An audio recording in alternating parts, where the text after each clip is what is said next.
Isang maganda, mapagpala at masayang hapon po sa ating lahat, saan man kayo sa panig ng Pilipinas. O kung saan man kayo sa mundo, kung umaga, magandang umaga po. Kung gabi naman ay magandang gabi po. Ako po ang inyong Kuya Jet, ang host, writer, and director ng Kwentuhan with Kuya Jet. Samahan po ninyo ako tuwing linggo, 1:00 hanggang 3:00 ng hapon, Philippine Time, at tayo'y ma-inspire sa mga kwento at sa mga aral na hatid ng bawat episode ng palatuntunang ito. Kami po ay mapakikinggan at mapanonood sa Radyo Masbate 783, sa DYME-FM 95.9 MHz or The Ranch, at mapanonood nyo rin po kami sa DYME-AM Radyo Masbate 783 kHz TV Radyo, MCI Cable Channel 5, sa DYME TV 10, at syempre sa Facebook and YouTube Live. Kaya mag-subscribe na po kayo sa aming YouTube channel, ang DYME MCBC. Hanapin nyo lamang po kami, hit the subscribe button and the notification bell upang makatanggap ng mga updates. At tangkilikin nyo po ang lahat ng mga palatuntunan na hatid ng mga kapwa kong Radyo Masbate anchors.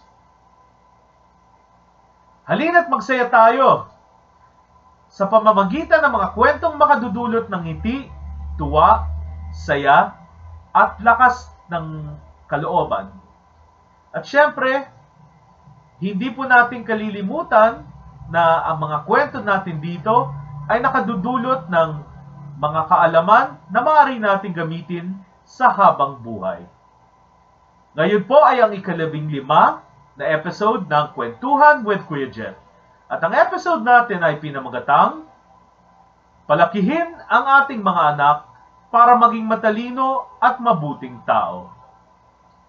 Ang ating mga anak ay may tuturing nating biyaya mula sa langit.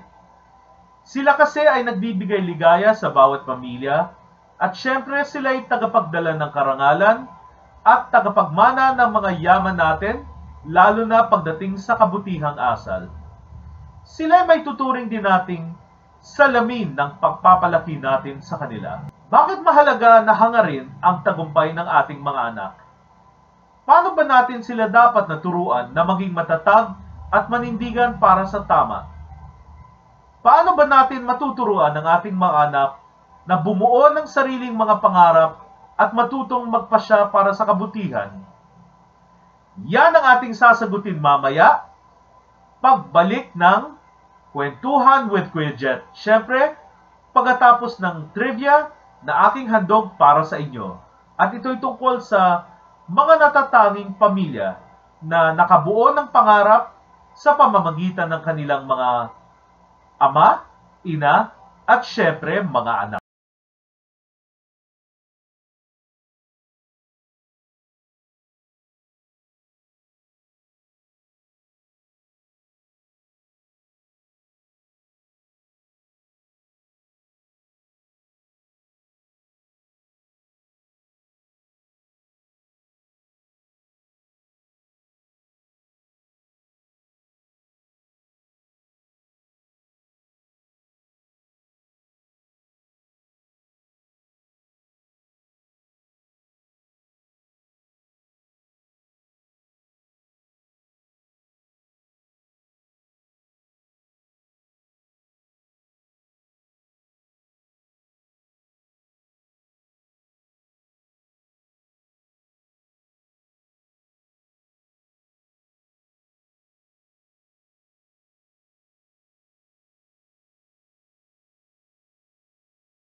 Magandang hapon po sa lahat ng kakwentuhan na nakikinig at nanonood ngayon. tinutunghayan ang kwentuhan with Kuya Jet. Ngayong hapong ito ay tatalakayin natin ang tungkol sa pagpapalaki sa mga anak para sila'y maging matalino at mabuting tao. Alam nating lahat na hinahangad ng bawat magulang ang kabutihan ng kanilang anak, maging ang kanilang kapakinabangan. Ngunit may mga magulang na tila nakalilimot na ang anak nila ay dapat lumaking matalino, madiskarte, malakas, makisig in the sense na marunong tumindig sa tama at syempre may takot sa Diyos. Kaya ngayong hapong ito ay ating makakasama ang aking butihing kaibigan na ating panauhin ngayon, kasama ng kanyang mama, si Dr. Ross Jacob Rosales. Siya ay isang family medicine doctor ng Santa Ana Hospital sa Manila at kasama ang kanyang mommy na si Tita Bien na matagal ko rin kaibigan dahil nakakilala kami through my best friend. And one of these days, tutunghayin niyo yung best friend ko sa ating show. One of these days. So, magandang hapon po sa inyo, Ross and Tita Bien. Magandang hapon sa inyong lahat. Sa inyong lahat, sa mga nanonood. Yes, kumusta na po kayo? It's been a long time. Ilang taon na to na simula ng huli tayong magkita. Parang tagal na. Siguro mga mahigit 5 years yata. Tagal na. Tagal na natin hindi nagkita. Ngayon lang ulit tayo nagkita. Oo nga, much has changed. At syempre, makakakwentuhan, ating tunghayan ang ating mga panauhin at matuto mula sa kanilang karanasan at mga pinagdaanan sa buhay. Kung bakit, halimbawa, ang ating panauhin na si Dr. Ross Jacob, ay syempre, alam naman natin kung doktor, mahaba ang biniyahe. Marami ring mga pinagdaanan, pero yan ang malalaman natin para hindi tayo nagja-jump ahead of the story. Ayun. So, dito po tayo tungkol sa pananaw tungkol sa pamilya at sa pagpapalaki sa ating mga anak. So, para sa inyo po, ano po bang pinagkaiba ng pamilyang Pilipino sa iba pang mga pamilya sa iba't ibang panig ng mundo pagdating sa pagpapalaki, sa pagdidisiplina at saka syempre sa values na ating isinasabuhay at ipinakikita sa ating mga anak. Unahin po natin si Tita Bien na mommy ni Dr. Ross Jacob. Tita Bien? Ang masasabi ko, bigyan lang ng special attention ang mga bata. Madalas yakapin. Bukod doon, syempre, pinapasyal namin mag-asawa. Malikot din siya nung maliit. Pero iba siya sa lahat kasi naiiwan siya sa halimbawa mga mamimili ako. Iiwan ko lang siya sa loob ng Jollibee. Kakain lang siya ng spaghetti doon. Kahit ilang oras ako wala sa tabi niya. Babalikan ko, nandun lang siya. Alam ko naman sa hindi siya lumalabas. Andun lang. Hanggang sa maubos yung spaghetti niya, andun lang siya talaga. Minsan pupunta kami sa Toys R Us. Iiwan ko lang siya doon. Sabihin ko, anong gusto mo diyang toys? Tapos pupunta siya sa isang section. Iiwan ko rin lang siya doon. Tapos ako, mamimili na kasi mahirap magbitbit eh. So iwan ko lang siya doon. Hindi siya mawawala. Doon lang siya. Hindi siya alis. Kasi ako naman, nung time na yon, may isip na rin ako na sabihin ko kay mama na gusto ko ng laruan, ganyan. Gusto ko mag window shopping, ganyan. Talagang window pero lang. Hindi naman ako hindi naman, pag may budget, nagpapabili. Pero kung wala, okay lang. Kaya binubusog ko na lang yung mata ko sa sa mga laruan na nakikita ko, ini-imagine ko na nilalaro ko sila, titingnan ko yung likod ng box ng laruan. Tapos kaysa naman sa pupunta kasi minsan pag kasama ko si mama, parang nabobore ako na pupunta ako samahan ko siya dun sa kung mamimili siya, mag-grocery, ganyan. Matagal. Sabi ko sa kanya, okay lang naman sa akin na doon na lang ako magstay. Tapos alam ko naman na don't talk to strangers. Doon lang ako kung saan ako iniwan ni mama. Doon lang ako, hindi ako aalis. Hindi ako sumasama or hindi ako nakikipag-usap sa ibang tao, sa strangers. So doon lang talaga ako. So talagang pinagkaiba kung sinabing stay. Stay ka lang dyan. Stay lang talaga. Hindi na Saka siguro yung kasi nung bata ako talagang malikot talaga ako. Medyo ang tawag dito, may pagka-brat. Parang gusto ko yung attention na sa akin. So lagi ako nagpapapansin. Ganun naman talaga yung mga bata. So, syempre, yung time na yon, yung parents ko nagtatrabaho. Si mama, meron siyang business din that time. So, lagi akong mas makamami ako kaysa sa dad ko. Kasi, pag umaalis yung mom ko, gusto ko kasama ako parati si mama, ganun. Sabihin ko, sama ako hanggang sa, syempre, kailangan rin umalis si mama, mag-work, ganyan. So, naiwan ako sa bahay. Pero, easy to it naman na every weekend, may time sila sa amin. So, magkakapatid kami. So, yung time na yun, 3 pa lang kami magkakapatid. Wala pa si Ezekiel nung time na yun. 4 kami magkakapatid. Yung panganay namin si Ate Ana. Tapos yung kuya ko si Kuya JD. Tapos ako. Tapos yung bunso namin, si Ezekiel. Ang panganay namin is 1978 siya pinanganak. So, 40, na siya, mag-43. 43. Mag-43 this year. Yung kuya ko, 1980. He passed away already noong 2017. Tapos ako na yung sumunod, 1989.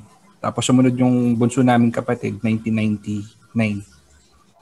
10 years. Diyos ko, nakamali ako all the while. Kala ko 2 lang kayo. So, yun. 4 kami magkakapatid. Ang husband ko kasi, he sees to it na pinapasyal niya ang family every week. Yan, manunod kami ng sine, kakain sa labas, gano'n. Regular yan, every Sunday. After church. After church, mamasyal, kakain sa labas. Tapos hindi lang pupunta sa mall, minsan pupunta kami sa out of town. Pag summer, summer break. Minsan pupunta kami ng Hong Kong, Taiwan, US. So, gusto niya family palagi. Sama-sama lahat. Yun. Tapos, rin kami, meron din kaming Bible reading. Nag-Bible reading din kami. Tapos, bawat isa, anong intindi mo doon sa Bible na yun, doon sa nabasa mong Proverbs or yun. Tsaka may times din na nagro-rosary din kami. So memorize na namin yung glorious mystery, yung sorrowful mystery. So yung nung maliit sila ganun. Tapos nagsakristan din ako. Ay. Ako nung bata. Tapos nag-lecture ako nung college. Pero nung med school hindi na kaya kasi ng time, kaya hindi na ako nakapag lecture. Ayun, so base sa nasabi nyo, ang pagkakaiba pala ng Filipino family is that talagang dikit na dikit. Kahit anong mangyari, dikit na dikit kahit saan. Ayun. Oo. Tama. Tsaka yung pagiging religious. No? So, isang factor din yun na talagang, di ba nga ang kasabihan is the family that prays together stays together. So, lagi kami kala ko yun. May voiceover pa nga sa commercial na yun, kaya lang nawala na eh. Tapos pagka minsan meron din silang mali, napapagalitan, no? Natural lang naman 'yon. Pero ang paggalit sa kanila, parang meron palaging words of wisdom yung asawa ko sa kanila. Yun. Bakit kami pinapagalitan? Explain sa amin. Yung pagkakamali, palagi may kasamang words of wisdom. Tapos, ayun, lagi kami tinatanong kung nung bata ako, lagi ako tinatanong, ano bang gusto mo paglaki? Siyempre, kailangan goal-oriented din. Kung may gusto ka sa buhay, hindi naman nakukuha sa kailangan pagsikapan, no? Hindi naman kailangan pagsikapan. So hindi naman nakukuha lahat ng bagay sa easy lang. So kailangan magsikap talaga. And syempre maging maabilidad din. Hindi naman natuturo sa school ang pagiging maabilidad eh. So dapat nasa sa'yo rin kung paano kung magkaroon ka ng certain situations challenges sa buhay mo. Nandiyan yung parents mo para mag-guide ka, pero at the end of the day you're still the one who's going to decide on what to do in your life. Kaya kung anong gusto mong marating sa buhay mo, not necessarily ako as being a doctor, kung anong gusto mong profession, ma-apply mo rin yun. Yun. Kaya talagang makulay talagang maraming matututunan doon pa lang sa sagot po nyo. Bakit nga po pala kinakailangang turuan natin ang ating mga anak na mangarap, tumindig sa kanilang mga sariling paa, at syempre manindigan para sa tama. Yun po kasi ang tila kulang sa ating panahon sa kasalukuyan. Tita... Yun napansin ko. Oo, yun nga napansin ko ngayon. Pero, siguro kailangan talagang gabayan natin, no? With, of course, with prayers also, na parang makulit lang tayo na every now and then ganito ang sasabihin mo, papaalala mo lang. So as they grow up, naaalala nila yon, nadadala nila yon. Every time na may nangyayari or whatever na good or bad, pinapaisip ko sa kanila to accept what it is. I-absorb nila yon para pagdating ng araw, magamit din nila. Yun ang palagi kong sinasabi sa kanila. Ayun. Sa'yo naman, Ross, bilang magulang ng isang 3-year-old na healthy ngayon, alam girl. Niya. Mag-iisang magulang. Zoe.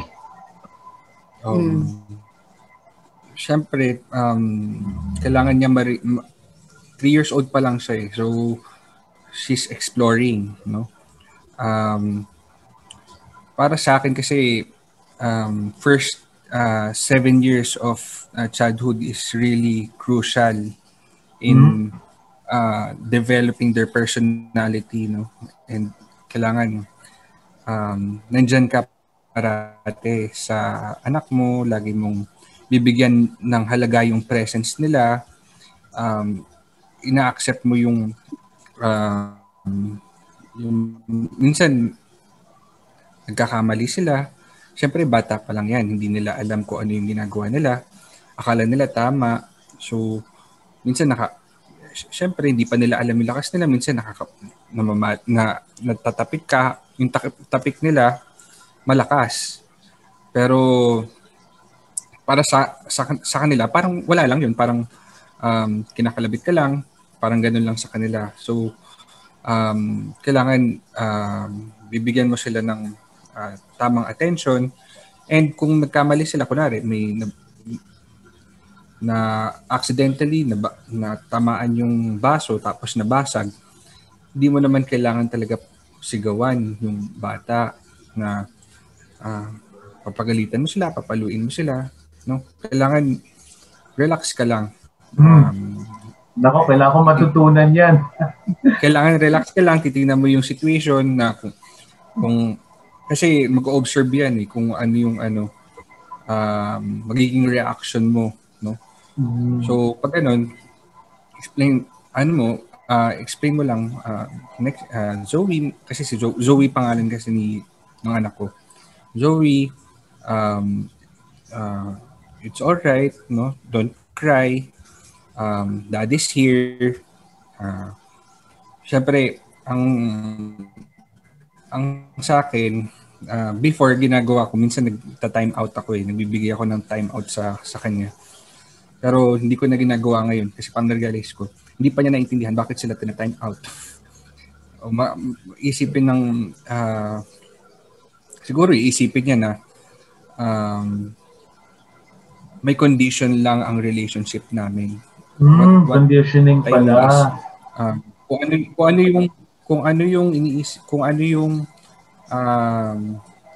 Kung what please me, doon lang yung okay yung relationship namin. So pag hindi ako na-please, yung binibigay ko sa kanya parang unconditional. Ang ibig sabihin ko, pag hindi niya ako na-please, magkakaroon ng detachment doon sa relationship. Which is dapat hindi. Kasi kahit na, kunwari, down siya, hindi niya talagang down siya. Paglaki niya, kahit na may mga mali siya nagawa, sa akin pa rin siya, ako pa rin yung sandalan niya. No? Hindi siya magko-confide sa friends niya or sa other people around her. Kumbaga, kami yung number one na pagpupuntahan niya. Kasi, despite everything na nangyari, down siya, nandyan kami. Kasi hindi siya, kumbaga unconditional yung relationship namin sa kanya. Kami nga sa totoo lang, sa family, no holds bar. Lahat under the sun, pwede mong sabihin, pwede kang makipagbiruan, pwedeng kahit ano, nakukwento nila sa amin. Hindi sila na yung sabi mo, hindi na parang nahihiya, di ba? Tapos mas gusto pa nila magkwento sa iba. Sila, hanggang ngayon, ganun din sila. Hanggang ngayon. Nagkwento, nagsasabi, oo. No holds bar. Talagang lahat. Under the sun. Ako naman nung lumalaki ako, rin naman ako makaibigan, dami kong naging kaibigan. Tapos, more on sa labas, parang gusto ko lagi nasa labas ng bahay. Kasi dati wala naman talagang computer noong time kong lumalaki. Ang laro pa niyan, matiya-tiya, patintero, yung talagang habulan, di ba? May mga computer na may computer na noon, mga family computer. Pero more on gusto kong maglaro sa labas. Kaya nung time na yon, parang may time nga na na pumunta ako sa simbahan, ako lang mag-isa. Bata pa lang ako. Kasi hindi ako nakapagpaalam sa kanila. Hinanap nila ako. Hinanap namin. Ganun din ako.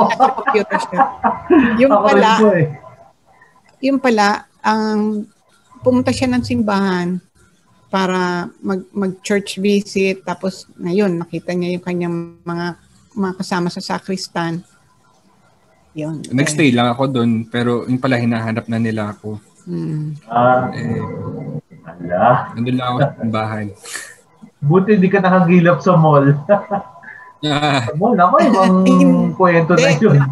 Minsan, sa mall, sa Hyper Supermarket, 4 years old siya noon, nawala siya. Akala ko, hawak siya ng ate ko. Akala naman ng ate ko, hawak ko. So ngayon, nung magkita kami ng ate ko, wala kaming dalang bata pareho. So ayun na, hinahanap na namin siya. Maya-maya, may tumawag sa amin na sa microphone. tinawag ako. So sabi ko, bakit kaya? Di, takbo ako doon. Yung pala, siya pala yun. Pinage ko. Pinage niya kami. Ako. Kami pala ang nawawala.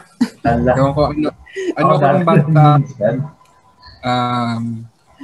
matandain talaga. Lalo na sa place, sa lugar, kung kunwari saan ako pupunta, alam ko kung saan dadaan, basta makapunta lang ako siguro 1 beses o 2 beses.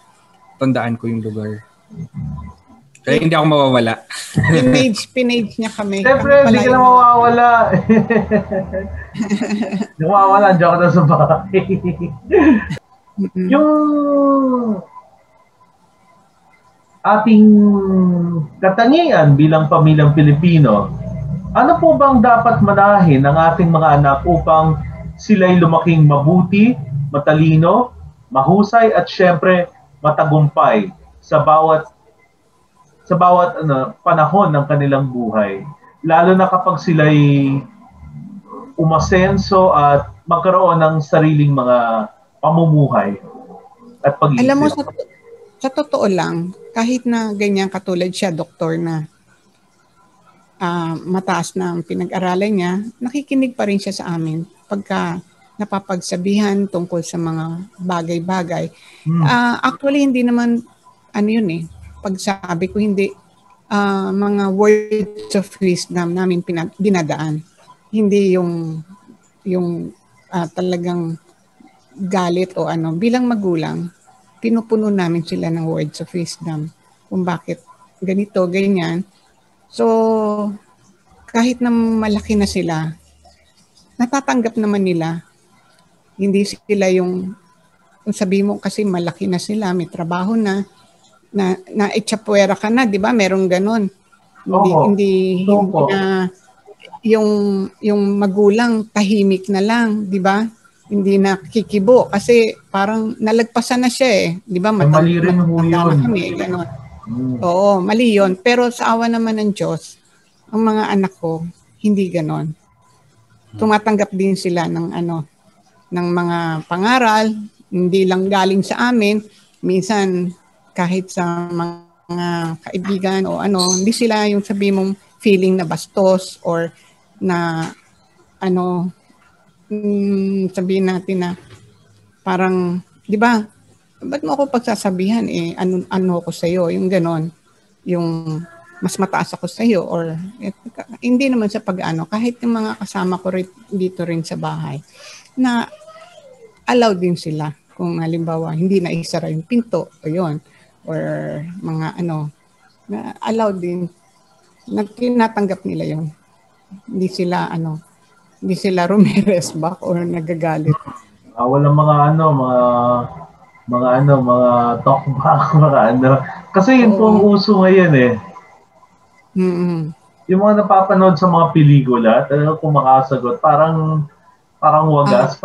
Yung guy nung pinanood ko sa Prima Donnas, nako, si Brianna kung makasagot-sagot. Oo nga, napanood ko rin. Kinukuyong pa ni Jaime, kinukuyong parang salt shaker.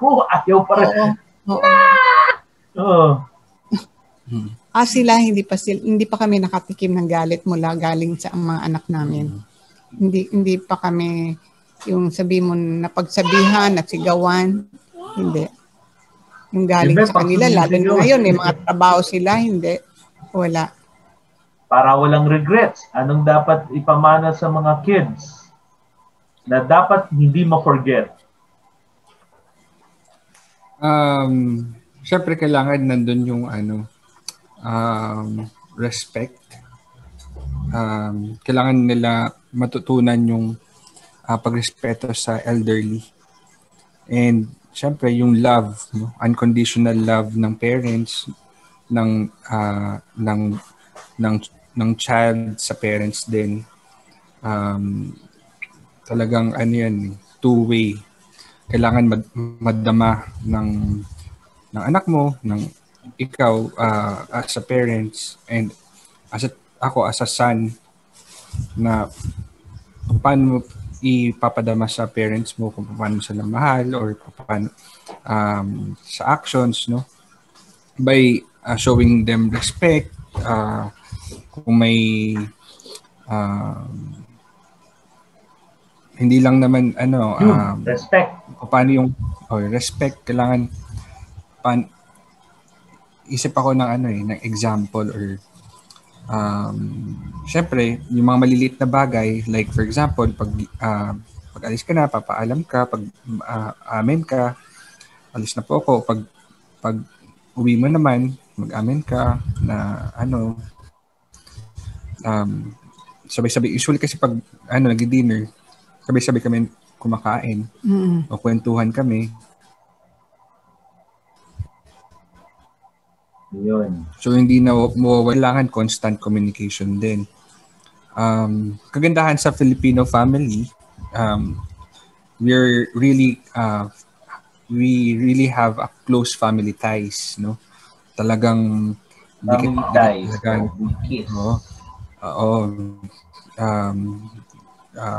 Yung relationship ng magkakapatid, ng nanay, tatay, lolo at lola, tito, tita, no? So nandun talaga. Siyempre, ang kagandahan dito, we Filipino families are also loud. We're happy, no? Pinapakita natin na masaya tayo. Diba nga, pag may party, may videoke, may sayawan, so ganun tayo yung family, yung tradition natin. Talagang close family ties talaga. Unlike sa ibang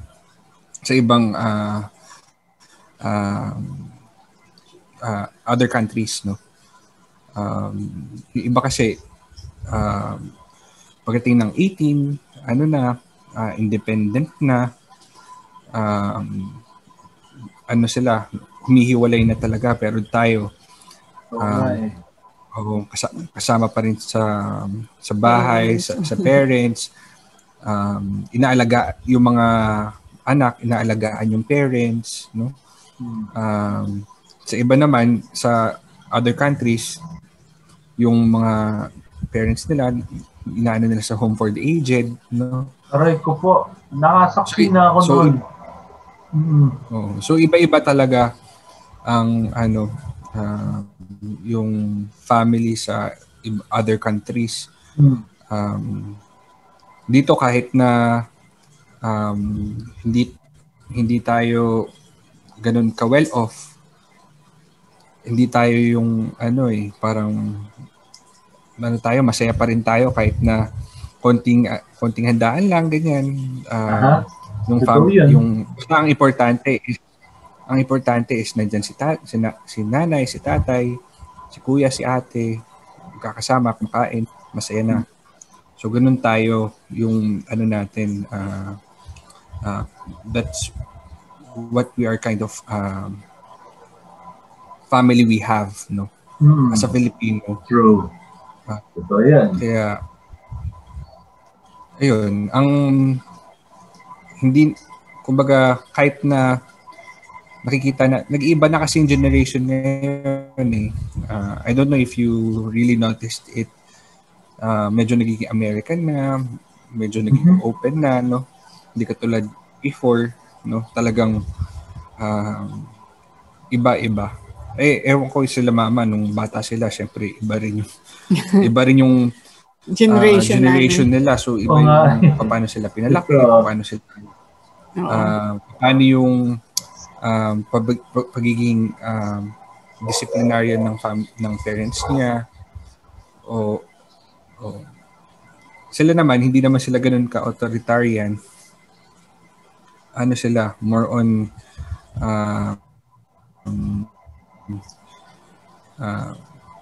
tawag dito.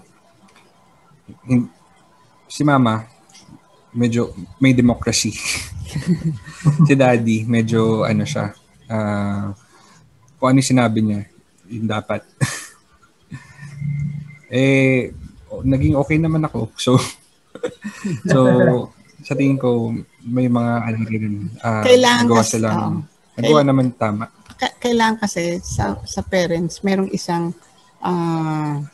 medyo stricto, tapos yung isa medyo siya ang babalance sa sa family para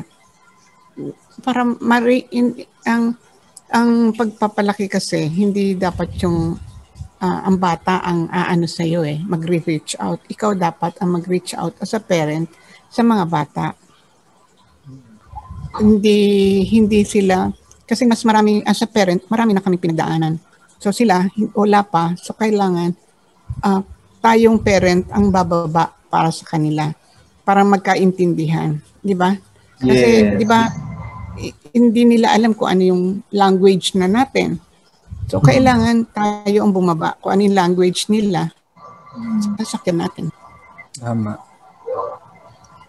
Hindi mo rin yung iba kasi ginagawa, inaantay nila maging intellectually inaantay nila na tumanda para mas makarelate yung bata sa parents, which is dapat tama, yung parents dapat bumaba dun sa level ng anak para magkaroon ng connection. Kung wala yon, antayin mo yung bata, baka sa iba siya maghanap ng connection, no, sa peers niya, sa iba, maging iba yung landas. Ito, pagdating sa pangarap, syempre meron din mga hirap. Alam naman nating lahat po yun. So anong mga hinarap po ninyo, mga malalaking pagsubok bilang isang pamilya na mas nakapagpatibay ng inyong samahan at pagmamahalan? Syempre, pwede rin isama yung mga pagkontra sa pangarap, mga conflict, o kahit mga hindi pagkakaunawaan na humantong sa konting gulo, pero kalaunan ay nalinawan ng lahat. Ala, Ross muna. Hindi naman, ang feeling ko yung time na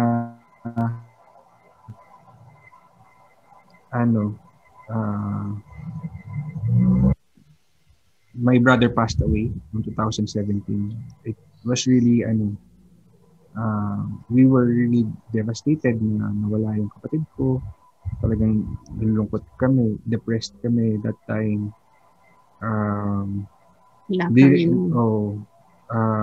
Yung mom ko nasa States, yung kapatid ko nasa States. Yung ako nandito, tsaka yung bunso namin kapatid, yung dad namin nasa kakaalis lang ng papuntang province. So mabilis lang yung pangyayari. Pag-alis ng dad ko, doon na nagkaroon ng symptoms yung kapatid. Tapos yun, dinala sa hospital. Not symptoms. No. Nahirapan. Hindi pa, wala.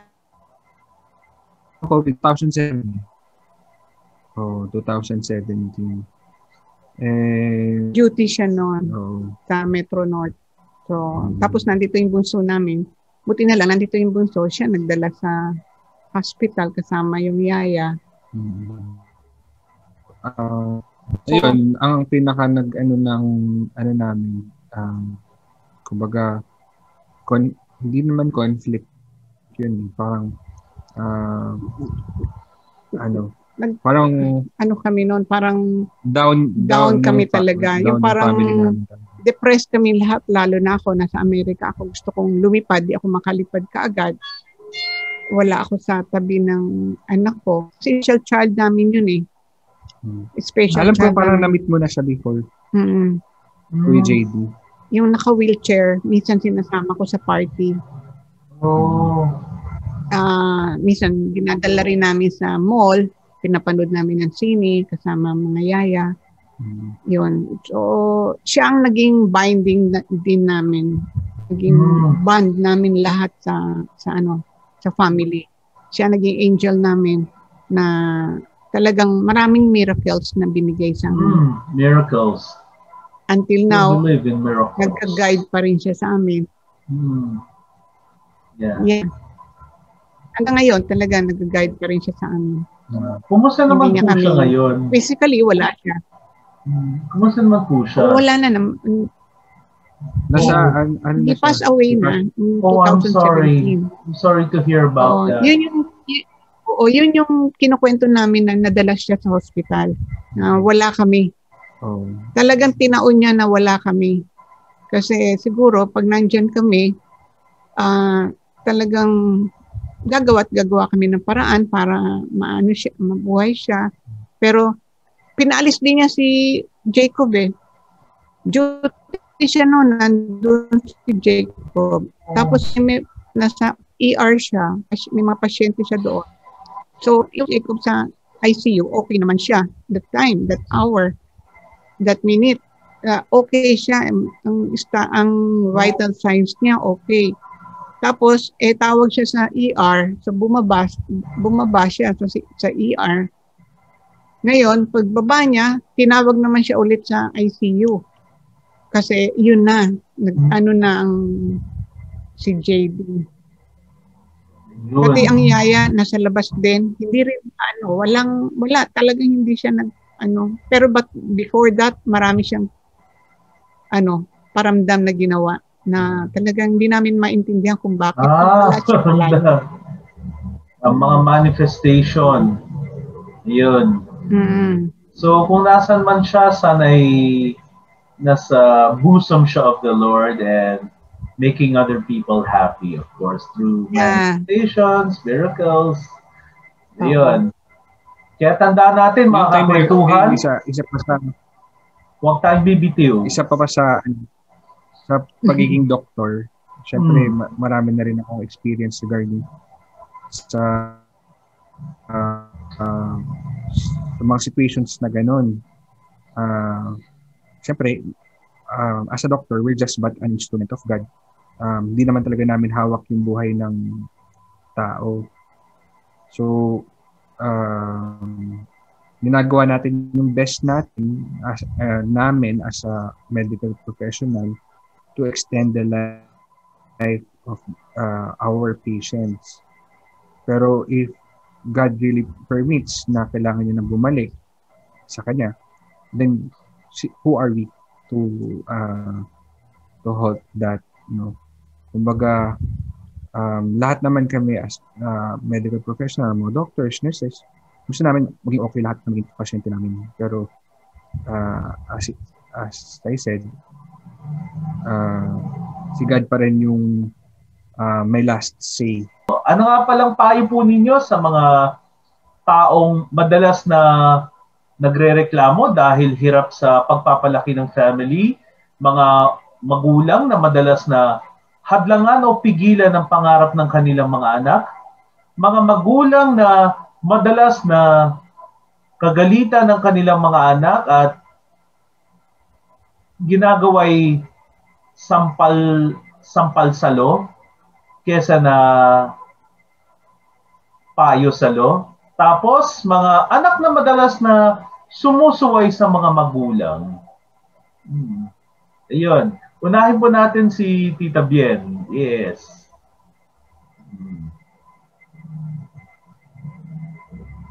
Mga payo po. Napalo ko pagkatapos noon na-explain ko. Pero yung palong yun, sabi ko, puno ng pagmamahal yun. Hindi yun, parang parusa or whatever. Pero, yun bihirang-bihira naman yun. More on yakap. More on hugs and kisses ako. Ganon. Yun ang ko sa kanila. Kasi minsan ng palo, magaan din ang kamay ko, mamalo Pagka minsan, yung parang makulit, ganon. Pero pagkatapos noon, sising-sisi talaga ako. Tapos noon, yayakapin ko, mag-check ko, na hindi ko yun sinasadya. Yun. Pero, bihira naman yun. Oo, pagka makulit lang. Yun. Pero, sa kanila, hindi naman masyado, wala. Magaan nga ang kamay ko, pero hindi ganun masakit. Ako naman, mapapayo ko sa mga families na nag-undergo ng difficulties, challenges in life, or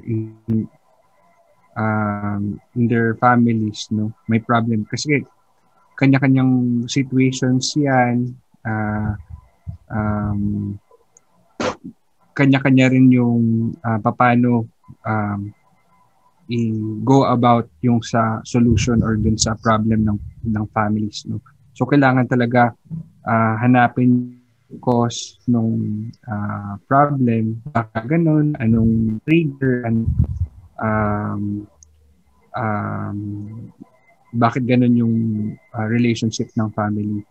So kailangan talaga magkaroon ng family counseling regarding sa mga ganun. Counseling. Ano bang mapapayo ko sa family na sabi mo may hinahadlangan yung mga pangarap, ganun. Siyempre kailangan sa mga bata pa lang dapat ini-encourage natin yung mga bata na mangarap. Kasi wala nang bayad yung mangarap eh. Okay lang, mangarap lang na mangarap sila. Mga bata, no? Encourage natin na mangarap sila. Pero syempre, i-explain natin na hindi lang puro pangarap ang kailangan natin gawin, no? So kailangan may action din tayo. Paano mo makakamit yung pangarap mo kung hindi naman sa trabaho, hindi ka nag-aaral na mabuti? So kailangan, umpisa pa lang, i-inculcate na sa mga bata na kung gusto mo mangarap, okay lang, walang bayad ang mangarap. Kailangan mong pagsikapan, hindi paghirapan. Pagsikapan para may makamit ka sa buhay. Kung anong gusto mo maging makakamit mo yun. Basta magkaroon ka lang ng dedikasyon, maging focus ka, no? Yung mindset mo dapat hindi negative, no? So positive thinking, no? So yung words natin masyadong powerful eh. Yung words natin powerful yan. Kung ano sabihin mo, pwede mangyari talaga. So kailangan magsasalita ka lang mga good words, no? Positive words. Kasi pag mga negative words ang sinasabi mo, you attract negative. Totoo yun. Positive attract. Pag negative, ma-attract mo yung negative. Yung energy, di ba? Energy. So kailangan talaga maging positive tayo, no?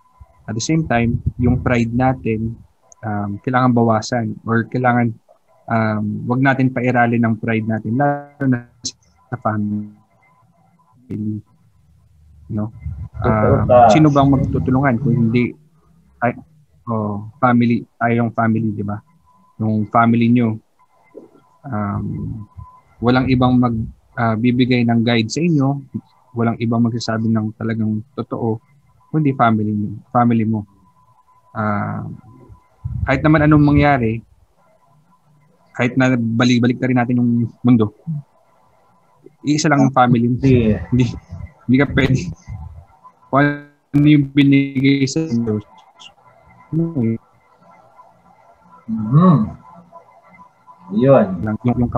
Yung kakadugo kayo.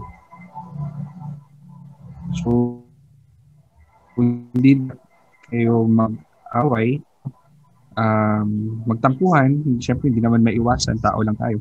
Pero dapat more understanding and more forgiveness. Ayun. Yun. So, panghuli pala, ano nga palang mga announcement natin or if you want to plug your practice, yung kung may gustong magkaroon ng family doctor, yung tipong pupuntahan ka para ikaw ay sanggunian tungkol sa kanilang mga concerns na medical. Sa mga anak, sa mga lolo, mga lola, mga tatay, mga nanay. How can they reach you? Saan ka pwede i-contact? Yes. Oo. Kasi uso na rin yung mga doktor na may nag-YouTube nga eh. May nag-YouTube nga, bibigay ng payo si Dr. Willie, si Dr. Lisa, tapos Dr. Gary C, si Dr. Dex Macalintal. Yan. Ano pa? Yung mga iba pa. Yeah. How can they reach you? So they can reach me through my number, clinic number, 0917-825-3115. They can Viber me or they can message me. Paulit naman po para makuha nila. Okay. So they can contact me through my clinic number 0917 825 3115. They can message me in Viber or text me. No? I also have a clinic in Banawe, Akesis Holistic Clinic, and I have a clinic also in Intramuros RGR2 Acupuncture Care Center. So I do acupuncture too. So I'm not only a family medicine doctor, but I'm also a integrative doctor. When we say integrative, before kasi ang tawag dyan is alternative medicine. Alternative medicine. When you say alternative medicine, it's very broad. What we do is we integrate Eastern medicine and Western medicine, and it's really good. It's best of both worlds. So we nag-acupuncture ako, advice, nutritional advice. We do counseling. I do Ventosa. Ventosa and consultation. So kung may mga any medical health problems, if they want to lose weight, if they want to live a healthier lifestyle, the best medicine is prevention. So yes, ang talaga natin, ang kailangan natin is ma-prevent yung mga sakit, bago pa to magkaroon ng simptomas. Ay, totoo. Preventive. Yun. Once again, kung gusto nyong mapuntahan o makausap si Dr. Ross na ating panauhin, it's 0917-325-3115. Did I get it right? Naku, napanawan niya. 0917-825-3115. 825-3115. 0917. My apologies. So, maraming salamat po sa inyong pagpapaunlak sa aking paanyaya at talagang maraming matututunan ng ating mga kakwentuhan, mga kababayan mula sa inyo sa pagpapalaki sa mga anak at syempre sa kung paano maabot ang pangarap bilang isang pamilya.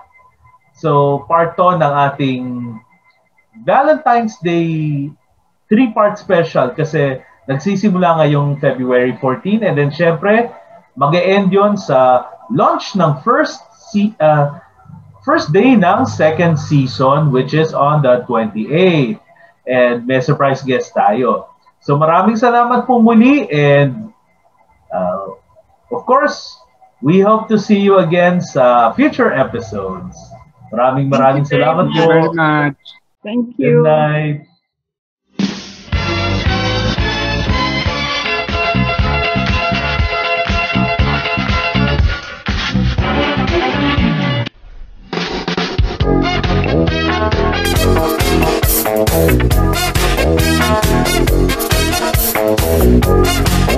Sige.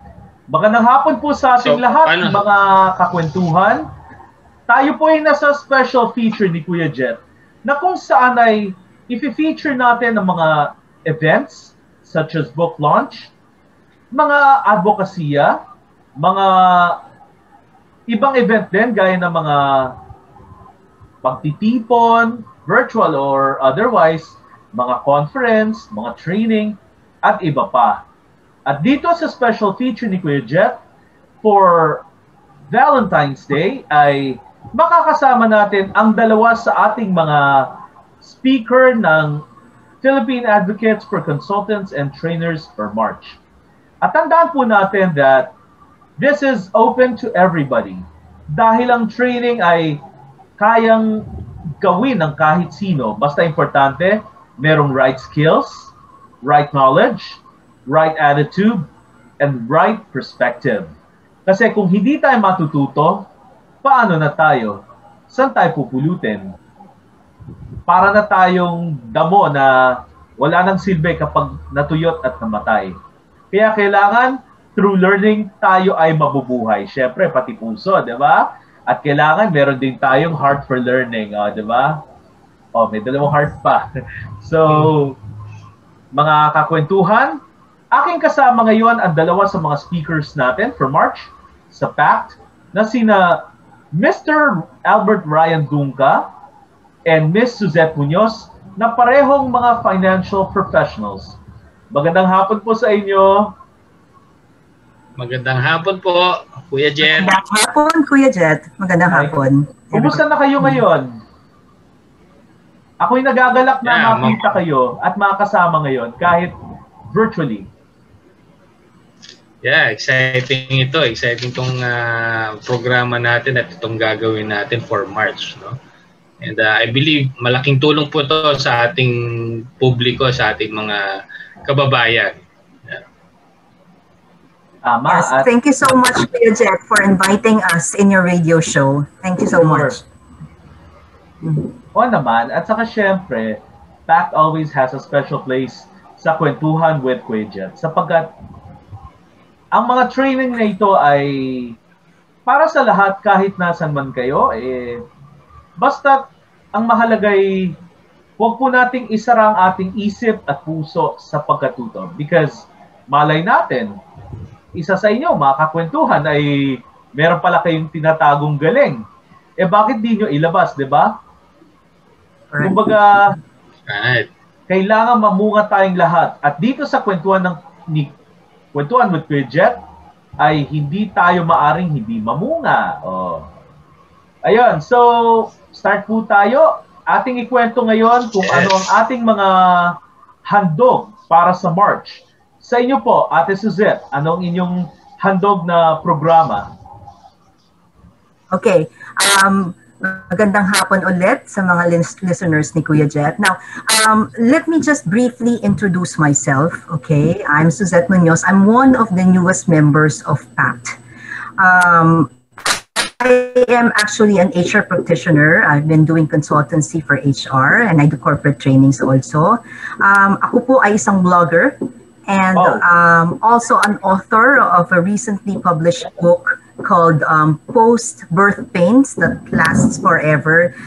This book actually, it's a collection of short stories about motherhood and parenting. You know, it talks about yung mga the serious humor of events. Kasi, you know, if you take things seriously, masisiraan ka talaga ng bait eh. So, this book is talagang, it's funny and it's really an enjoyable read. So, it's already available in Amazon for both ebook at saka paperback format. Okay. Now, by the way, Ate Suzette, yung book ay, yung mga short stories natin ay based ba sa real life or fiction? Yes, it's based on real life. And then a lot of people can talagang, I guarantee that a lot of people can relate to these experiences, to these stories.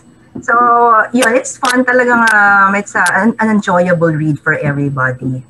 Yeah. Mm-hmm. Now, we're talking about workshops right now kasi si PACT has like organized a series of workshops for, I guess, for the entire year already, di ba? So every Saturday talaga may workshop na magaganap. So, it talks about a variety of topics, iba-iba. So, hindi siya, talaga fun-packed ang mga workshops na to. Now, in my case, in March, I will be doing a workshop on March 20. March 20? Kasi, well, what is it? Yeah, March 20. So, what is it about? It's about kung ano yung you see, Kuya Jet, no, a lot of folks out there, they have this giggle, no? They have this drive, this desire to say something, to tell a story, diba? To share their thoughts, their opinions, to promote their products, their services, their businesses, and even, no, promoting themselves, sila na mismo to promote themselves. Now, the thing about all this is that, sige, sabihin na natin, we have the social media dyan, nandiyan yung Facebook, yung Instagram, yung Twitter, they can post, no? They can write there. Kaya lang kasi, it's not enough. Kasi pag dito sa mga social media, medyo ang nagiging short ang attention span eh. Mabilis, scroll lang ng scroll yung mga tao eh. Hindi natututukan yung ganyan. So, tapos, basa-basa comments, tapos pag nag-pop up ng notification, distracted na naman. So, hindi nakaka-focus yung target audience mo to what you would want to say, di ba? So, the thing is, if you really would want to have your audience focus on you, the best way is to go for blogging, okay? Writing contents, articles, what have you. The thing about blogging, some of the people, lalo na yung mga aspiring writers or yung mga newbies, they find blogging na intimidating, okay? Or kind of overwhelming. Kasi, paano ba ako magsisimula? How do I go about it? Actually, blogging is very easy. Now, in my workshop, which is entitled Blogging 101, I will talk to them, I will discuss with them the value of blogging, and then I will walk them through how to go about, setting up their own blog site. It's not mahirap. It's quite easy.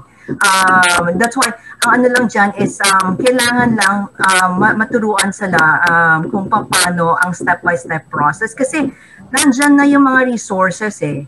If you want to share your thoughts or if you want to expand your audience reach, then the resources are available, nandyan na. Let's maximize it, let's utilize it, let's make the most out of it. Wow.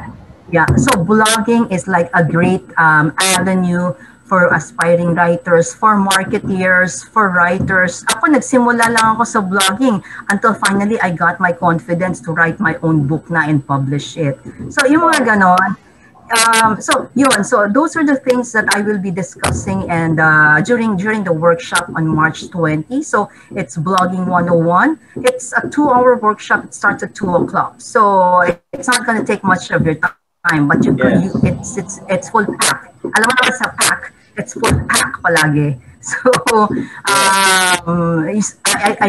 I encourage everyone, I invite everyone to take advantage of that workshop, lalo na doon sa mga, who would want na marinig yung voice nila and share it to everyone. Bloggers out there. Yes. Siya nga pala, Ate Suzette, isang tabi ko lang yan, sandali. Pag nagkaroon ka uli ng next book, ay feature uli kita rito sa special feature ni Kuya Jet. Welcome na welcome ka rito. Yes. Thank you so much, Kuya Jet. Thank you. Naman. Walang problema yan, syempre. Basta ba tayo ay makapromote ng mga magagandang adhikain. At dito naman tayo kay Sir Albert. Ano po ang inyong workshop na hahandog ninyo para sa Marso? Yes, thank you Kuya Jet, no? Thank you for this opportunity and magandang hapon po sa ating mga listeners, no? And sabi nga ni Coach Suzette dito, and this coming March talagang loaded tayo this coming March in terms of workshop. And sa amin naman, actually may partner ako dito, si RFP Megmelia. And ang aming workshop would be on March 13, no? March 13, 2021. It will also be 2 p.m. Yes, 1-3, March 13, 2021. 3-0 yan. And ang aming topic, March 13, March 13, sorry. And ang topic namin dito is more of money, no? Pera, usapang pera with Albert and Meg. And ang ano namin dito, ang workshop namin will be talking about budgeting for variable earners. So alam naman natin, Kuya Jet, no? And itong nangyaring pandemic sa atin, itong nangyaring, sabi natin, lockdown, quarantine, ang dami nating realization. And isang realization natin dito is about money management. So anong pag-uusapan po natin dito sa workshop namin, no? Sa workshop natin on March 13, we'll be talking about budgeting, cash flow management, budget, usapang pera talaga. But ang maganda rito is we will make it as practical as possible. Yun. Kasi sa atin, di ba? So ang pag-usapang pera kasi tayong mga Pinoy or tayong ating mga kababayan, very hesitant sila about talking about money. Pero ang gagawin po natin dito, no, magbibigay tayo ng tips, insight, and also methods on how to properly manage budget our mga pinaghirapan natin, no, ang ating pera, usapang pera. Yes. Managing our money. So, ito nga pala, briefly po, ano po bang mapapala ng ating mga participants sa pag-attend ng session ninyo sa blogging? Ate Suzette. Okay. Yes. The participants, yung mga a-attend ng workshop on Blogging 101, the intention really is for us na for them to gain that confidence, no? For them to give that opportunity na to be heard and to have a wider reach audience. Kasi sayang yung talent nila, sayang yung mga tinatago nilang talino. So kailangan ilabas nila yan, and the only way to do that is go for blogging. And it's an easy way to do it. Hindi dapat na-intimidate or ma-overwhelm about blogging, and I will just have to walk them through with the entire process. Yon. Sa halip na maging troll, tayo matutong mag-vlog at mag-rock and roll, di ba? Correct. Yes. Ayun, sa budgeting po, Kuya Albert, ano mapapala ng ating mga kakwentuhan, mga lalahok? Yes, Kuya Jet, no? As actually, i-share namin dito, i-share ko as a financial planner. I've been in the financial industry, financial services industry for 7 years already. And as a registered financial planner, ang dami ko na ring mga learnings and experience. And gusto namin i-share ito sa ating mga kababayan in terms of paano ba talaga ang tamang pag-budget? Unang-una, paano ba yung tamang pag-budget? Yes. And ang tuturo natin dito, magbibigay tayo ng tips. Paano ba ang pag-manage ng kautangan? Aray ko. Yan malaki pong usapan yan. No? Sabi natin, di ba, debt, D-E-B-T, pag hindi ito na-manage, may probably lead to debt. No? Ayaw nating mangyari yun, no? So magbibigay po tayo ng methods, no, mga processes on how to manage debt. And isang mahalagang konsepto ng ating workshop sa March 13 will be really tuturuan natin yung ating mga kababayan in terms of importance of cash flow. Pagpasok ng pera, paano paggastos nito, and magbibigay tayo ng proseso pag-prepare naman sa kanilang retirement. Although sinasabi natin, retirement, bata pa ako, Kuya Jet, hindi ko kailangan yan. But ang alam natin, no, ang retirement, maganda yan, paghandaan as early as possible. So bibigyan po natin sila ng tips and bibigyan natin sila ng mga forms, no? Tuturuan natin sila ng mga forms tungkol pag-manage talaga ng ating kaperahan. Ay, totoo yun. Kung tayo ay marunong mag-manage ng pera, ating aawit ay I'm wishing. Dahil kapag hindi ka marunong mag-manage ng pera mo, ang kanta mo ay wish ko lang. Yes. Tama ka doon, Kuya Jet. No, so talagang excited po kami. Excited tayo sa ating segment sa March 13 kasi malaking tulong po ito sa ating kababayan. Lalo na nangyari itong pandemic and talagang ang daming realization regarding sa pagkakaroon, pagpapahalaga sa ating mga pinaghirapan na sinasabi nating kapirahan. No? Ito po yun.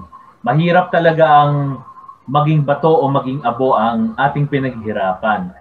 Yes. So, paano po ba ang mag-register sa event at sino-sino ba ang pwede mag-attend? Dito muna tayo sa blogging. Ayan, ako, kinahuhumalingan ng mga madlang tao. Okay. Anybody, kahit na sino, pwedeng umattend ng workshop na to. When I say kung sino man sila, I mean those who are aspiring writers, content writers, mga marketeers. Pwede rin silang mag-join dito because in blogging, they can use it as a venue for marketing their products and services. Those who are like just would want to write or to express themselves, pwede rin yan, okay? Those who are aspiring authors, book writers, yes, they can also join the workshop. Actually, kahit na sino, kasi lahat na ng tao ngayon, they would like to express themselves so much. So, gamitin nyo na yung yung avenue na yan on blogging. Okay? So yun lang. Now, if they want to register, they can just go into the PAC site or FB page. Okay. Yes. There will be a lot of ads that will be released regarding the workshops for the whole month of March. So makikita naman yan sa Facebook. So they can just register there. Yun. So ganun lang. It's so easy. Yun. Tumpak po. Ayun. So nasabi na ni Ate Suzette how to register. Basta visit lang po sa Philippine Advocates for Consultants and Trainers. And since tayo may nalalabi pang 10 minuto, ano po ba ang ating final message para sa lahat ng mga tao riyan na gustong mapayaman ng kanilang kaalaman through our trainings and of course through self-enhancement, improvement, and betterment? Kuya Albert. Yes, thank you Kuya Jet for this opportunity, no. And sa ating pong mga kababayan, no. Ito pong mga segment namin, care of PAC, yung segment ni Ate Suzette, yung segment namin about money management, about budgeting, no. Bigyan po natin ng panahon ito. Actually, when I started in this industry, ang aking pong hangarin noon is really matuto about pag-handle ng pera, paano ito protektahan at paano ito ipapamahagi. No? Yes. So, ito pong mga segments namin na to, itong segment namin particularly ay open po ito for business owners, entrepreneurs, professionals, even actually estudyante pa lang, no? Maganda po itong segment na to, no? And lalo na yung mga couples, no? Dahil alam naman natin ang pag-iingat yaman na hindi lang para sa mayaman, hindi lang po para sa meron, kundi para sa lahat po to from the moment na magkaroon po tayo ng pera or kinikita, ay dapat po na paghahandaan na natin to paano ito i-handle.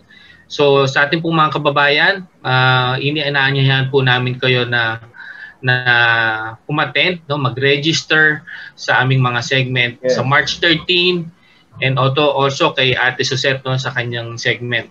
Marami po kayong matututunan, very practical insights, very practical methods really on how to handle our money, on how to promote our business through blogging as well.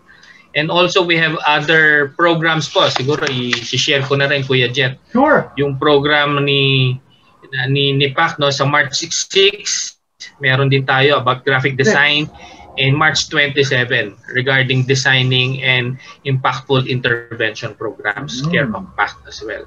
Ayun. So, inaanyayahan po namin kayo.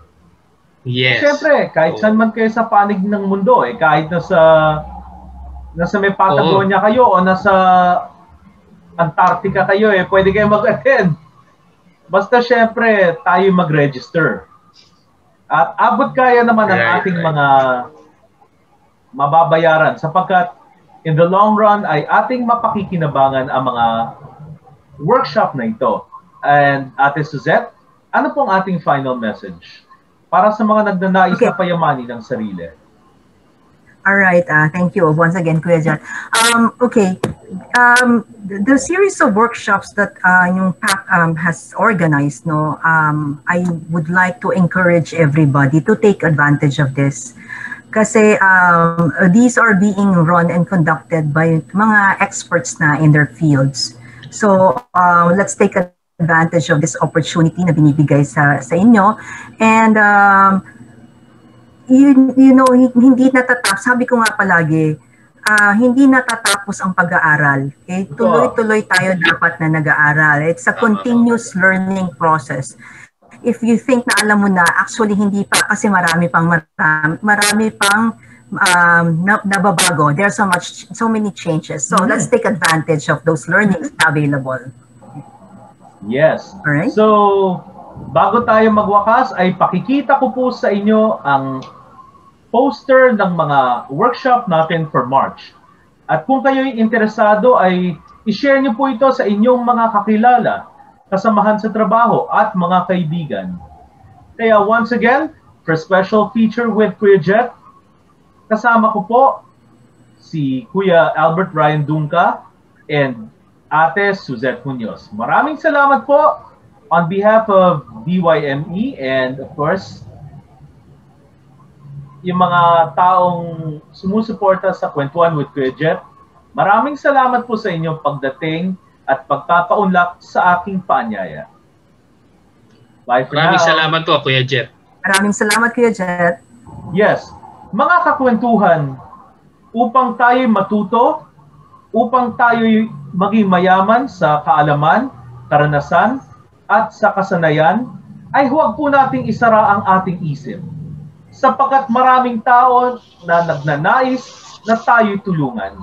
Ngunit tandaan natin na kapag tayo'y tinulungan, ating tulungan ang ating kapwa. Magbabalik po ang Kwentuhan with Kuya Jet makaraan ang ilang sandali.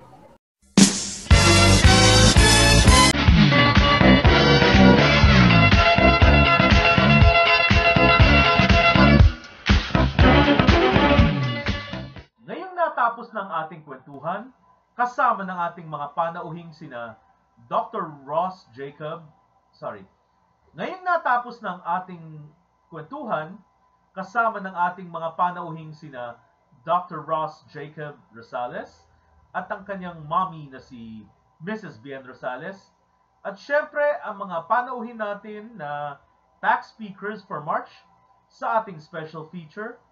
Ngayon ay hahagdan ko po kayo ng kwento. Para sa linggong ito, ang ating kwento ay pinamagatang, mas matimbang pa ang kabutihan ng puso kaysa katanyagan at karangyaan. Si Mr. Rigoberto Pacheco or Bert ay isang self-made na negosyante na nagmula sa bayan ng dakilang lahi. Siya'y kasal kay Dolly or Dolorosa Llanes na kanyang kababata at nakilala niya sa isang sayawan sa fiesta. At nakaroon sila ng 5 anak. Ang panganay nila ay si Eman, isang negosyante, si Marlon na isang editor ng tabloid na pinamagatang Todo Sambulat. Ang pangatlo naman ay si Agnes na isang insurance agent na kilala sa kanyang galing at sa pagiging tuso. Ang pang-apat, si Cheryl na isang fresh graduate ng Communication Arts. At ang pang-5 naman na si Percy or Percival na nag-aaral pa sa kolehiyo.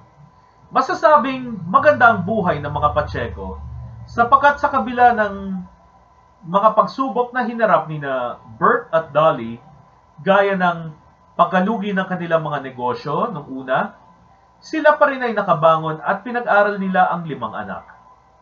Ngunit may suliranin si Bert. Isang araw, pumunta siya sa bahay para kumain ng pananghalian. Lugmok na lugmok siya at nakita siya ni Dolly. Sabi ni Dolly, "O Bert, ano bang problema? Bakit parang sambakol yung mukha mo? Ano ba, hindi mo ba nakuha ang kontrata sa Kabukluran Sur na yung para sa construction?" Sabi ni Bert. "Pwede ba? Dolores, huwag mo akong pakialaman."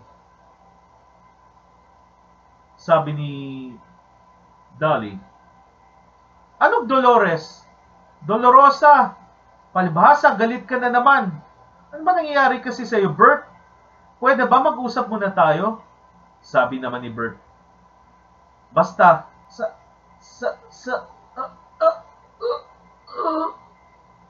Napasigaw si Dolly. "Bert!" At tumawag siya ng ambulansya. Kaya nadala sa ospital si Bert at doon ay napag-alamang mayroon siyang sakit sa puso. Sa Maynila naman ay nagpapakasasa si Eman sapagkat siya'y nakatiba na naman sa kanyang negosyong mga pataba at marami siyang nakuha pang mga kontrata. Minsan nakausap niya ang kanyang kapatid na si Marlon sa restaurant dahil nakita sila at birthday ni Marlon. At bigla may tumawag. Sabi ni Marlon, "Naku, baka mamaya babatiin ako ni Mami." Masagot nga. Sabi ni Eman, "Oo nga, sagutin mo. Baka may magandang balita." "Hello, Mami?" Marlon! "Mami, bakit?" "Ay,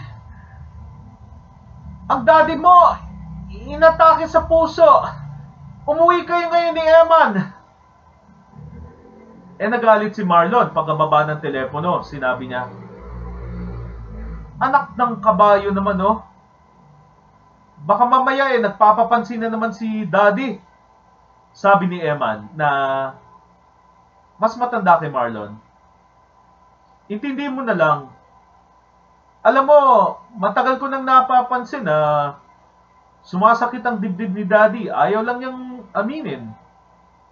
Sabi ni Marlon, "Nakaka-bad trip naman, Eman. Kuya, alam mo, birthday na birthday ko, si Mami talaga, hindi ako binati."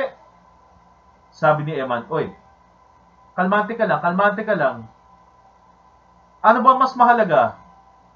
Ang daddy o ang birthday mo?" Sa galit ni Marlon, sinabi niya, "Makalis na nga rito. Nintay nga pala ako ni Mr. Chuwaying, yung yung publisher namin. Ako, may meeting kami." Pero ang totoo, nagpapalusot lang si Marlon dahil gusto niyang umalis talaga sa Ines. Si Mr. Chuwaying kasi ay nasa Hong Kong at inaasikaso ang kanyang negosyo roon. Kaya, nang malaman ni Emma na nasa abroad si Mr. Chuwaying, sinabi niya, "Ano ba, Marlon? Magawa ka na namang palusot, ha? Bakit? Porket hindi naalala ang birthday mo? Ganyan ka na ba kababaw?" Sabi ni Marlon, "Intindihin mo naman ako, Kuya Eman. Nagtatrabaho ako. Wala nga nakaalala sa akin. Buti, ikaw lang nakaalala. Yung ibang mga kapatid natin, ano kaya nangyayari sa mga lekat na yon?" Sabi ni Eman, "Marlon, baka mamaya gabain ka pa. Mabuti ba sumama ka na lang sa akin? Pupunta ka pa sa langit pag nagkataon. Sige na, huwag matigas ang ulo." At kahit na ayaw ni Marlon ay napilitan pa rin siya. Kaya't sabay silang sumakay sa kotse ni Eman. Samantalang, sa kanyang opisina ay abalang-abala si Agnes na nakatingin sa computer at nagko-compute ng mga premium ng mga kanyang magiging kliyente. Sabi sa sarili, "Ha, titiba na naman ako nito. Hindi ko akalaing matatamo ko tong tagumpay na ito. Wala akong pakialam kung may mabangga akong tao. Patutunayan ko sa lahat ng kababayan ko sa dakilang lahi na may utak ako. Hindi lang ganda ang meron ako. Narinig siya ng kanyang best friend na si Sandra. Sabi ni Sandra, "Oh, Agnes, ano na namang sinasabi mo? Para kayatang kulang sa tulog eh." Sabi ni Agnes, "Gaga, kamakialam nga dyan. Nakakabasa ka ng trip, Sandra. Ano ba? Ba't nandito ka?" Si Sandra yung kanyang kapwa-ahente, sabi ni Sandra. Nakatim din niya. "Hay nako, Agnes. Maaalala mo ba na naman yung pagmamaliit sa iyo ng tatay mo? Dahil lang sa babae ikaw at si Cheryl? Alam mo, matanda ka na. My God. You're an adult. Come on. Matuto ka namang magpatawad, ha?" Sabi ni Agnes. "Wala na akong pakialam sa daddy ko. Buisit eh. Alam mo, sinabi niya sa akin, huwag kong papasukin tong insurance. Eh gusto ko to eh. Alam kong magaling ako rito." Samantala, sa bahay ay rumarampa si Percy at kasama niya ang kanyang mga barkada na bakla na sina Vince or Vanessa at saka si Anton or si Antoinette. Yung tatlo naghaharutan, sabi ni Percy. "Ay nako mga manash, Diyos ko, mga utaw sa balor, ay nako, saan kayo nagpunta ang Fudra at Mudra?" Sabi ni Vince o Vanessa. "Nako bruha ka, baka mamaya magdadala ka ng lalaki rito, ha? Diyos ko, kilala pamilya nyo, baka mamaya mabukelya ka." Sabi naman ni Antoinette, "Oo nga, sister. Ay nako, mabuti pa mag-aral na lang tayo." Eh biglang napadaan yung isang kaibigan ni Macbert na si Jacob. Eh gwapo. Sabi ni Vince, Sister, pogi. Ay, ayoko, hindi ko type. Gusto ko masyadong samba ko ng fest. Gaga, harapin mo na." Yung pala si Jacob ay isang nurse. Family friend nila. Sabi ni Jacob, "Percy, kailangan mo nang pumunta sa ospital." "Ay, nako kuya, kasi Diyos ko, nung isang araw, sinabunutan niya ako dahil nahuli ako, nagme-makeup ako, at saka may kending ako. Ay, nako, i-beer na ako kay daddy, no? Ay, hindi ko siya trip punta sa ospital, no?" Eh, inawat siya ni Antoinette at ni Vanessa, sabi. "Ay, nako, Persita, maawa ka naman sa tatay mo, Diyos ko. Hindi naman porke tinakwil ka, eh. Pababayaan mo na lang siya. Ano, Diyos ko, day. Nako, mas matimbang pa rin ang dugo." Ang pangapat na anak na si Cheryl ay katatapos lang ng COMARTS at siya'y kasalukuyang gumagawa ng isang proyekto para sa Constellation Productions ng kilalang baklang producer na si Manay Odessa Valdecantos or Oswald Valdecantos sa tunay na buhay. Siya'y gumaganap na kontrabida versus dun sa bida na Kendra Kabigting na gumaganap na Liza Macarenas. Ito namang si Cheryl ay nagpa-practice. Sabi niya, "Huwag mo kong uungusan, Liza. Hindi ka naman magaling. Palibhasa, isa kang hampas lupa." Eh, bigla siyang nautal sa... Diyos ko po, nagbakil ako. Eh, nakita siya ni Kendra. Sabi ni Kendra, "Oh, anong problema, Cheryl?" Wala po, Miss Kendra." Sabi ni Kendra, "Naku, kung alam ko lang, 5 taong ka na nag-extra, Diyos ko, kahit galit pa yung tatay mo, Diyos ko." Kailangan masanay ka na. Sige na, ano ba problema? Ano ba problema? Sabi ni Cheryl. Di ko po maintindihan eh. Sabi ni Kendra. Total, break naman natin pag-usapan natin. Sabi ni Cheryl. Miss Kendra, kinakabahan po ako eh. Parang may masamang mangyayari. Parang, ewan ko ba, ano bang meron? Sabi ni Kendra. Alam mo, Cheryl, kung tungkol yan sa tatay mo, huwag mo nang isipin yon. You're old enough. You're an adult. You're 22 years old. And you're done with college. Kaya, okay lang yan. You know, do what makes you happy. And kung ako sa'yo, i-practice natin tong lines natin, okay? Nakalamayan na ni Kendra ang loob ni Cheryl. Sinabi niya, kaya mo yan, Cheryl, ha? Sige na. Hindi kita kakainin ng buhay. Huwag kang mag-alala. Sabi ni Cheryl. Thanks, Miss Kendra. Sabi ni Kendra. Ano ba? Ate Kendra na lang. Mas matanda pa ako sa iyo. Alam mo naman, 10 taon na nagot natin. Siya, sige po, Ate Kendra. Bigla may tumawag. Sabi, Cheryl, nasan ka? O si Dolly.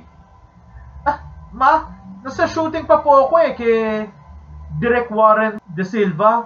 Oo. Bakit po, Mami? Naku, anak! Inatake sa puso ang tatay mo! At saka, Diyos ko,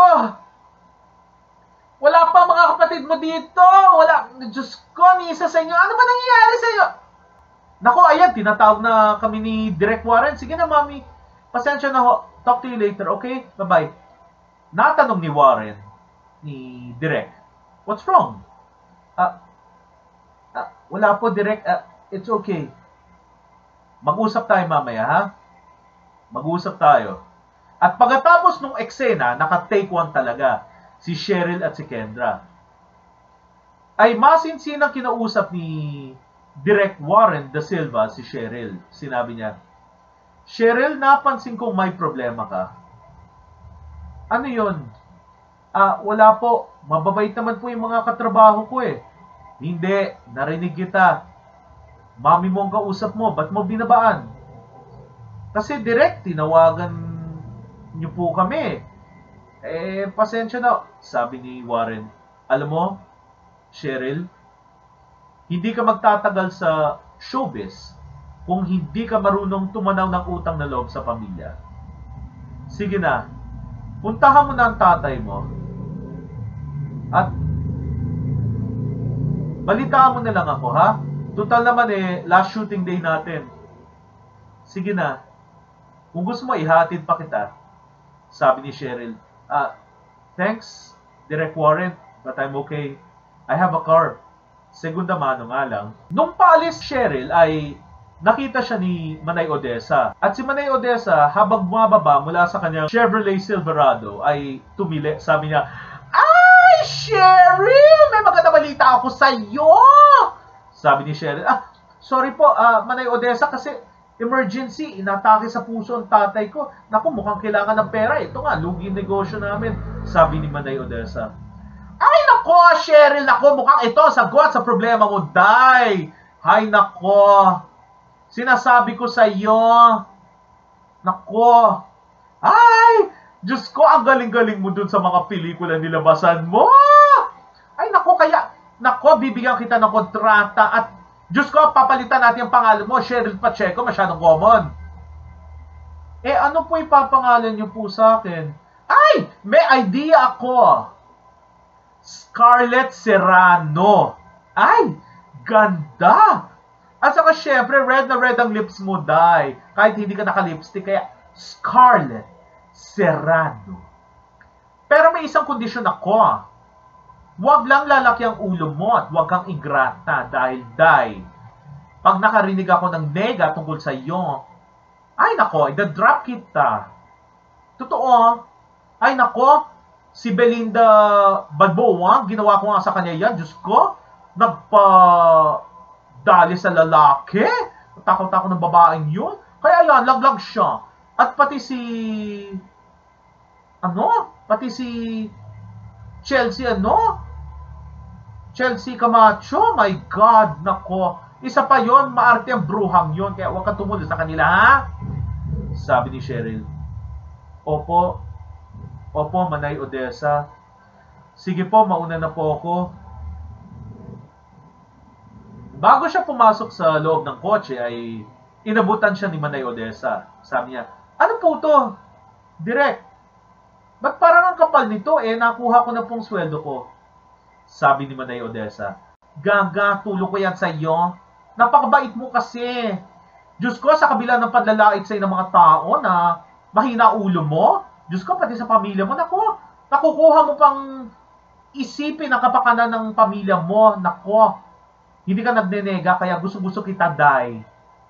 Pero sige, makita tayo bukas sa, sa office ko. Sa office, dun sa sa bago, ha? Dun sa may Banawe Avenue, sa Quezon City. Ay, sige, ha? Kita tayo bukas, ha? Para mapag-usapan ang mga magiging launching movie mo, Day. O sige po, direct, sige po. Manay Odessa, sige po. Mag-ingat ka sa pagmamaneho, ha? Day. At ang dumating si Cheryl, ay nakita siya ni Bert. At sabi ni Bert, Dali! Anong ginagawa ng lapastangang hubaderang yan? Ha? Bakit mo pa siya pinapunta rito? Huwag mo sabihin pati yung baklang Percy na yan pupunta pa rito. Sabi ni Dali. Ay, Bert, kalma ka lang. Yung puso mo, Bert. Operahan ka na bukas. Naku, nagmamatigas ka pa. Pwede ba, Bert? Alam mo kung ako sa'yo, itigil mo yung bitterness mo. Ano ba problema mo kasi, Bert, sa mga anak mo? Kay Cheryl, kay Percy. Hindi porket bakla si Percy, wala na siyang karangalang dadalhin. Alalahanin mo, honor student siya. At si Cheryl, kahit hindi siya nakagraduate with honors, masipag naman tong anak mo. Ano ka ba, Bert? Kaya ka siguro nagkakasakit ay dahil sa galit mo sa mundo, sa nangyari sa inyo ni Sheila, nung bata pa kayo. Inapi kayo ng mga tiyo-tiya mo. Kaya hanggang ngayon, dala mo pa rin ang galit. Napaubos si Bert.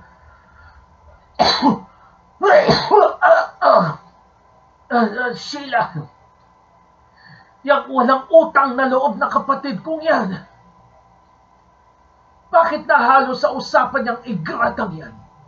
Pagkatapos ko siyang tulungan, bihira na siyang tumawag sa akin. Nagalit na naman si Dolly. Sinabi niya, Bert, alalahanin mong kamamatay lang ng asawa ni Sheila, ha? At may mga inasikasong negosyo yan sa States. Kaya, huwag mo namang insultuhin yung kapatid mo. Tatawag yun. Kung ako sa'yo, magpahinga ka na.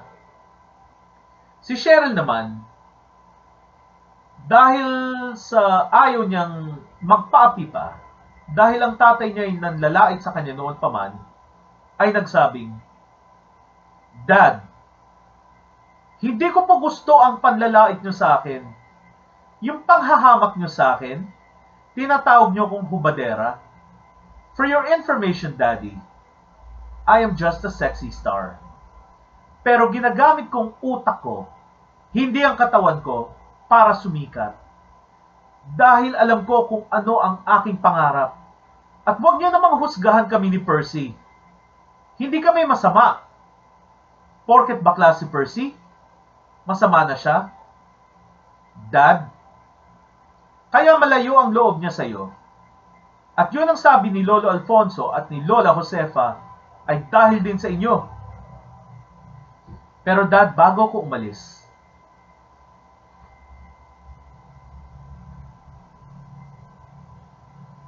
meron ako natanggap na bonus mula kay Manay Odessa, yung producer ko, Dad. Gamitin niyo na huto para sa operasyon niyo. Alam ko ng lahat tungkol sa mga negosyo niyo, nalulugi na. That's why, Dad, huwag niyong maliitin ang tulong ko. Please. Just for once. For once in your life, Dad. Matuto naman kayo magpahalaga sa mga anak nyo. Lalo na si Ate Agnes. Malalim ang galit niya sa inyo. Pumasok na si Eman at si Marlon. At nakita niya, pumasok na sina Eman at Marlon. Kagagaling man sa biyahe ay may dala pa rin silang mga pasalubong para sa tatay. Pagkain, prutas. At nung mga oras na yon ay parang nawala na ang galit ni Marlon. Dahil sa halip na isipin niya ang kanyang kaarawan nung araw ding yon ay iniisip niya ang tatay niya. Sapagkat si Bert ay nag-encourage kay Marlon na maging editor. At in-encourage din niya si Eman na maging isang negosyante. Sinabi ni Eman, Dad, tulong-tulong kami sa operasyon niyo, Dad. Hayaan niyo, paglabas niyo, tutulungan namin kayo sa negosyo. Huwag kayong mag-alala pa. It's normal. Pandemic ngayon eh. Ang mahalaga, magpalakas kayo, Dad. Yun lang. Dumating naman si Percy na kasama ng mga barkada at may dala rin silang mga pagkain. At naluha talaga si Bert dahil sinubuan siya ni Percy. At hindi niya akalain na yung anak na tinakwil niya ay siya pang mag-aalaga rin sa kanya. At sa wakas ay dumating din si Agnes, kasama ng kanyang asawang si Clarence Yam na isang sikat na Singaporean investor and businessman. Sabi ni Clarence, Dad, I'm here with Agnes, huh? Yeah, because her friend Sandy told me that you're in the hospital, so we decided to come here. Sabi ni Agnes, Yes, Dad. Sorry. Nagalit ako sa inyo just because tinawag niyo akong kabit. Pero ang totoo, Dad, to set things straight, matagal ng widower tong si Clarence. At sumama ako sa kanya hindi dahil gusto kong makahipat ng pera, kundi mahal ko siya, Dad. At naalala ko pang turo ninyo ni Mommy na dapat maging marangal, na mas matimbang pa ang kabutihan kaysa kung anumang kayamanan, kung anumang katanyagan or magandang reputasyon. Kaya, Dad, hindi ako nagsisising pinakasalan ako ni Clarence dahil mahal niya rin kayo. Gusto niya kayong tulungan at dalhin sa Singapore para magpagamot. What do you say, Dad?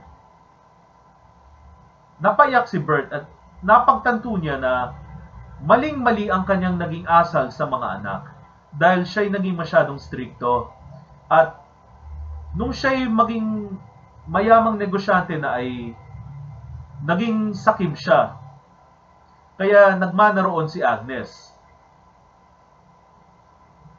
Kaya makaraan ng 5 araw ay dinala na si Bert sa Singapore sa tulong ng mga anak.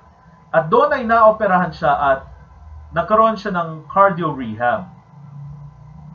Si Cheryl naman ay gumawa ng maraming pelikula para matulungan niya ang kanyang tatay.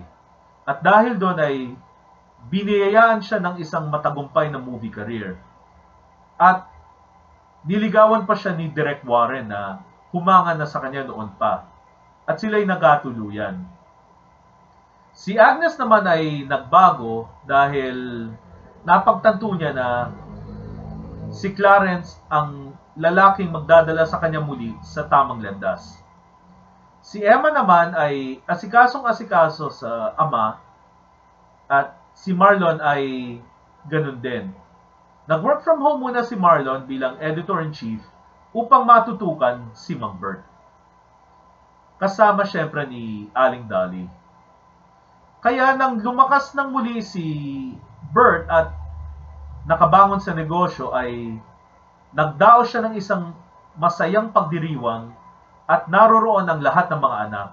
Simula noon ay hindi na naging watak-watak pa ang pamilyang Pacheco.